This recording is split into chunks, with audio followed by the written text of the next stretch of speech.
My name is Basil Considine. I'm here from the ACU Online Writing Center, and today we're going to be looking at going from assessing an organization to delineating a problem of practice. This is part of a series of webinars that we have, specifically supporting key assignments in the EdD course sequence, and we're going to be talking a lot about problems of practice, which are a very important thing in your eventual dissertation. Very briefly, if you are not familiar with the Writing Center, we have a lot of services, all of them free of charge, available to the ACU Online or ACU Dallas student community. We work with students through webinars such as this, through appointments where you sign up to request particular types of feedback. That could be a asynchronous appointment where you let us know everything in advance, or a real-time appointment via phone or Zoom where you can ask questions as we go along. We also have templates, sample papers, and many other resources available on our website, as well as a complete archive of different webinar recordings. Now, the general process, if you want to have an appointment with us, go to my.acu.edu, and under Resources, select Online Writing Center, and you'll see a link there to get to the WC Online scheduling system. Sign up for a time, and then use one of the links in that appointment form to submit your draft to us in Canvas before your appointment rolls around. It can be 5 minutes before, it can be an hour before, it could be 2 days before, not a problem. But we'll look at that and we'll send you feedback, generally within 24 hours, often much less, and then you'll be able to revise your document accordingly. If you are submitting for an appointment on Sunday evening or Monday morning, we do make sure to get back to you by the early afternoon so that you have time to respond to and integrate that feedback and input. And I'll just draw your attention to our webinar page. It includes a tabbed guide. You scroll down past the calendar schedule, scroll down and select your program. In this case, it would be Leadership, the EdD, and then you will see a list that has each course number with links and descriptions of the webinars that tie into those. So with that, I will be referring to our APA course paper template later. We do have a YouTube channel for easy access to our videos, although the website is always the most up-to-date. And we do have a blog. So our main learning objectives today. First, we're going to explore the problem of practice concept. And if you're wondering why we're spending so much time on it, this is one of those linchpin ideas. A thing that comes back again and again, not just in assignments in the coursework, but especially in formulating the focus of your doctoral dissertation, if you're in the Leadership EdD program, or if you're in the DMP program, the specific clinical problem of practice that you're going to be addressing, or in several of our other programs where you are implementing some sort of change project or change management. So we'll explore that, and then we'll look specifically at Leadership 741's Week 3 Organizational Assessment Report assignment, and then finish with the discussion for how to translate the assignment instructions into a start for the process of outlining and drafting your paper. So let's delve into that problem of practice concept. Now, this is something that, as I mentioned, comes up in many different programs in many different guises. So we have a couple specialized resources that I recommend. These aren't the only ones that touch on the problem of practice, but they're ones that I think would be especially helpful. The Applied Research and Problem of Practice webinar and the EdD in Progress Research Questions and Literature Reviews webinar. Among other things, the first one talks about how to work on applied or action research in light of your defined problem of practice. And the second one explores the connection, how the research questions and literature review focus come out of the problem of practice that you describe, delineate, and decide to address. So what do we mean by a problem of practice? Well, it's going to be a number of things, but some of the things it is going to be specific, an actionable issue that's present within a bounded system. What do we mean? We mean that we are designating what is in scope and what's out of scope, with the in scope, the bounded material, being something of a scope that we can actually affects change in. We're not looking at the whole world, we're not looking at a whole industry. Generally, this is going to be an organization of some sort, which could be as large as a school district, or a school, or even a particular department or program. The problem of practice should be identifiable based on evidence, so not gut feelings, but on data of some sort that you collect. It should be something that involves some sort of group or population and not just the actions of one single individual causing the problem. If, let's say, Fred from accounting is refusing to answer your emails, that's a little different than if the whole accounting department is refusing to answer requests from anyone outside their group. And it should involve factors that can be controlled. So this is something where there may be things that are problems, but are not problems of practice that you can control. So for example, if you're working at the individual school level, you cannot reasonably control the funding for that school if it's something that is done at the district level and there's a property tax override that would need to be passed, and so it's a ballot measure, and those can only go so many years, and that's just not in the scope of what you can do for your project. So actionable, specific, bounded system based on evidence involving some sort of group or population, and factors that you can actually reasonably expect to control. Now, at the same time, the problem of practice that you're going to be identifying is a problem specifically of practice of what people are doing, rather than something that, generally speaking, involves a knowledge gap. And so if you're not sure what the problem is, that's not really the problem of practice so much as a need for additional research on that, as opposed to trying to test out a solution or implement a solution. And speaking of implementing a solution, you want it to be of a scope that is manageable. Again, that's why we're bounding this system. We want it to be something where you can affect change there, given the resources you have at your disposal.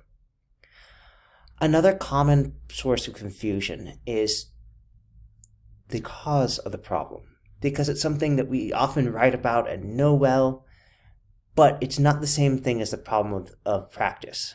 Now, there may be cases where you need to attack root causes, but again, it's separate from delineating the specific problem of practice you're going to be addressed here and now. Another way of understanding what a problem of practice is to look at your achieved goals and where you are in relation to that state. You could define a problem of practice as being a specific workplace problem or a problem involving goals that have not been met or have not yet been fully met.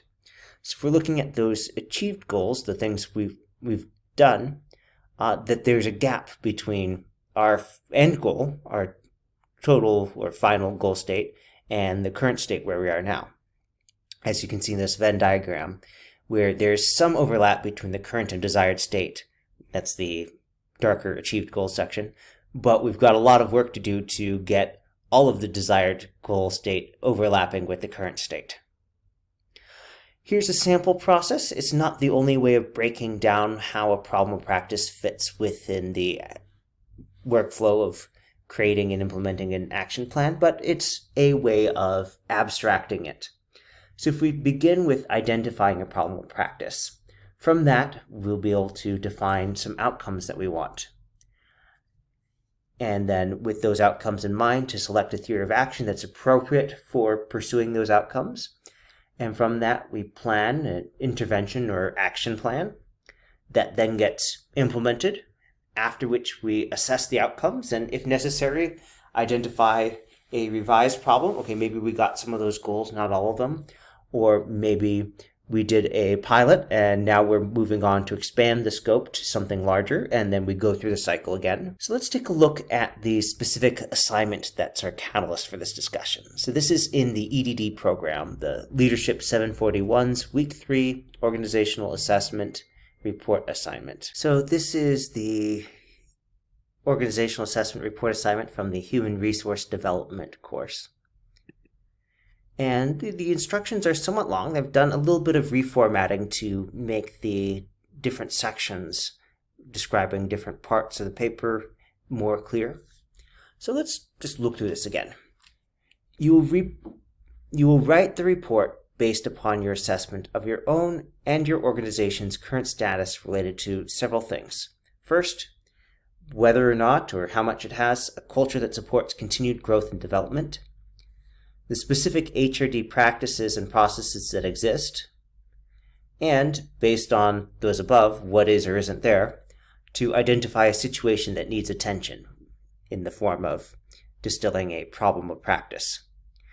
Now, this is very important because it's not just this assignment that be affected, but the whole course project action plan that culminates, that this course is building up to, is going to be addressing that problem of practice. We want to make sure that it's clearly identified and that there is a preliminary idea of how to proceed. Note the last two sentences on the slide. As such, review the description of the action plan assignment carefully. It is essential that you identify a problem that can be addressed by implementing HRD-related processes and practices, i.e.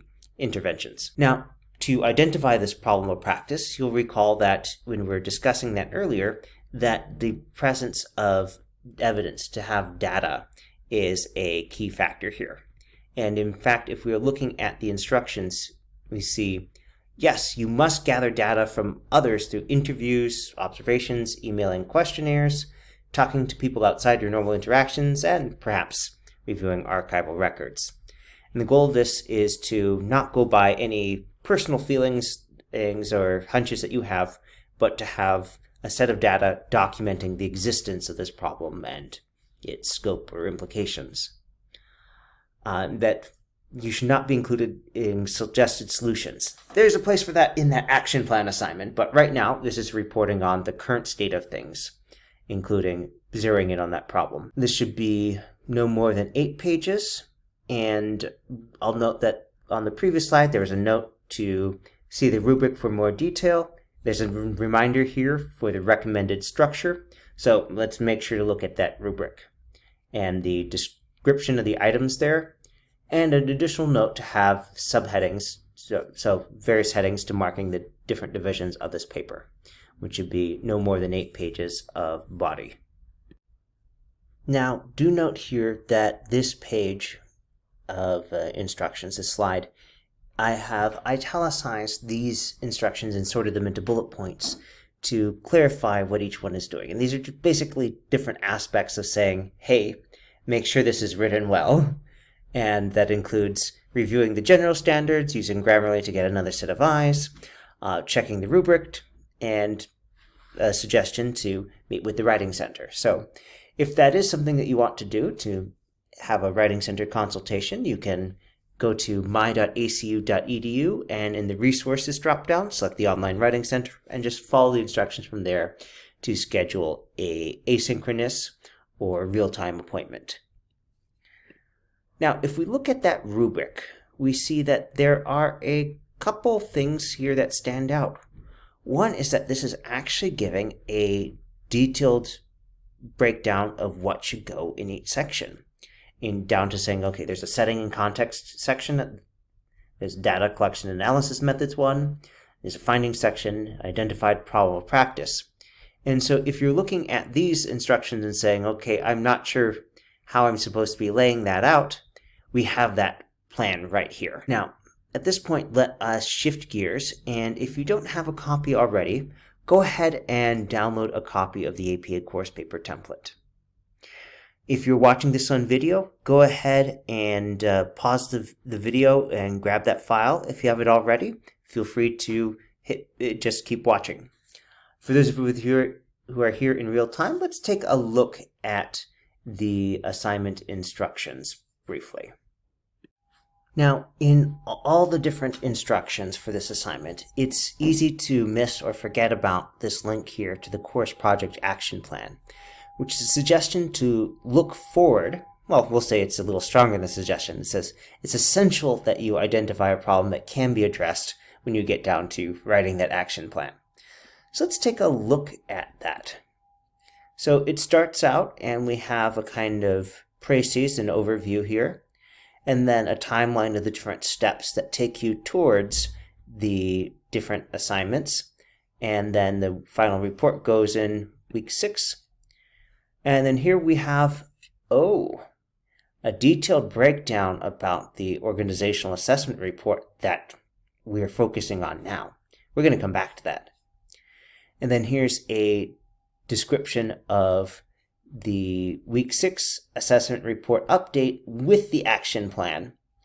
And if you're comparing these, you'll see that there's now going to be this very long section, 5 to 8 pages, that will delve with implementing the action. So don't write about that in this week's assignment. That's coming, and it's going to be its own big thing. If you tried to write it here, you'd use most of your page count up and not do the required things. But there is a greater level of detail here than in what we're looking at. So let's go ahead and now turn to the Word document. So I have here a copy of the AP course paper template where I've done very little. I've cleared out the placeholders, stuck in the title here, got my name, the title here as well, and the references are waiting to be filled in. So what I'm going to do is first I'm going to go and look for the rubric. Now, if you recall here, we have this breakdown into 4 sections. Great. That is a much more clear breakdown than in the general instructions. So this is a suggested outline, and we're never in this class, in this program, when professors say, I suggest, I take that as a instruction. Yeah, you should do that. All right. Now, because of the table layout, there are a couple things that'll work easier if we just copy and paste this in different chunks. So you can see that that comes with that table. We want keep text only. And we'll just delete that outcome word there. Next up, data collection and analysis methods. Grab that. Same thing, keep text only. And one more to go.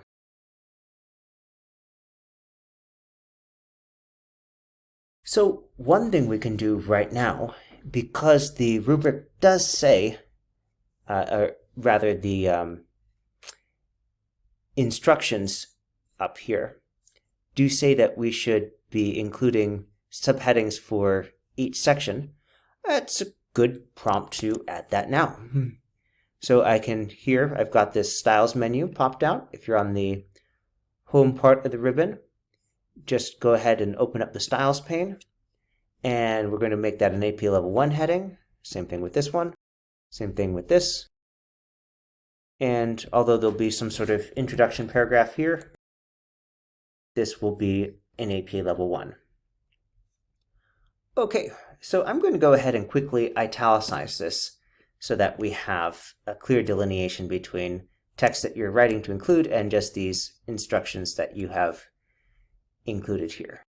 Oh, there's that note about a concluding paragraph. So I'm going to go ahead and take that out of there. I'm going to go ahead and copy that, cross it out, and then add a new section, conclusion, that is also formatted as an AP Level 1 heading. Now, if we look at the instructions again, it says use subheadings for each section. So subheadings, subheadings of these would be things like breaking out type of data, instruments, participants, response rates into different areas here. So, all right, well, if that's going to be what's there, let's go ahead and take those here and turn those into headings. So I can just take this at once and start and say, okay, that should be a subheading of that, level 2, and we'll want to turn that into title case, and then just make each of these separate headings. So now you have a clear guide. Oh, there's supposed to be some material going there. And here it says specific steps taken to analyze data. All right, well, we can add that. Same thing, make that level 2, and go ahead and we will change that to title case. And there we go. We have some of these sections already laid out. Now here we've got another one, and I'm going to cross these out as we add the headings because that helps us keep track of what we have responded to versus what we still have to do. Okay. All right, it's coming along nicely. And go take a look now at this other section here. So this gives some helpful guidance here, some questions to answer. And with something like this, you can always start with a concise question and then respond to that, brief, and then move to the detailed breakdown. All right, so if we look at this, we see, okay, there's a needs assessment report. Okay. And they break down, including some suggested language here. So if we're talking about this section here, then we have this detailed information here, which we will, there we go. So we have a list of things to write about. It says organized based on these categories. So, all right, that looks like it's telling us some headings to be using here. So, current status of the culture. All right, well, that is going to be a level 2 heading. Again, convert that to title case. And we see this one here. All right, we'll make this a heading as well. And if you're starting out and you're answering these questions, well, that gives you a great way to start organizing this. To begin with that direct answer. And so we'll turn this into a heading as well. Be level 2. To save some time, we'll use this tool, and actually all of these can stay except the of. All right. And so when we see that there are multiple questions,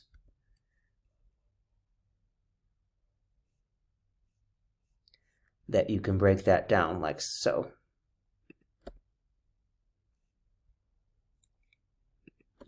And then start filling this out as an outline. All right, so looking back, let's go and revisit this. So key findings. Oh, there should be a section on that too, with some detailed discussion. Match the formatting. And so this is suggesting an order to discuss them. You might have subheadings there. I'll leave that to you to add. And looking at the problem of practice, there's a specific set of things and some guides for what not to do. We see that there's that specific question and the admonishment to not do things that are out of scope or not manageable for this project. And again, a reminder, you're not supposed to be mentioning the solution yet. That will come in week 6. All right, so let's go ahead and review what we've talked about today. So we started out with the discussion of the problem of practice concept and how the problem of practice has a number of characteristics that will make it something you can actually do to implement change if you design a plan to address it. It needs to be specific, something we can actually take an action for. It should be based on evidence. It should be involving a population, not just one person, and be something we can control. And we also talked about the specific assignment and what things you are supposed to be writing about and what you aren't. We talked about how the course project action plan link that actually contains more detail for this specific assignment that you want to look at. And we also talked about how there's additional extra detail found in the rubric to complement what is here in the main instruction section here. Then we finished with discussion of outlining and drafting using the template, and I'll just remind you that when it says you should have headings to delineate the different sections, make sure you add those. Make sure you answer the questions that are given in those different places to look, the main instructions, the rubric, and the action plan page. And that when you are making references to the literature, make sure that that is clearly presented through your phrasing, through logical bridges such as the example here. With that, if you have any additional questions, feel free to write Online Writing Center at acu.edu or sign up for an appointment. And that's it from us. Have a good one.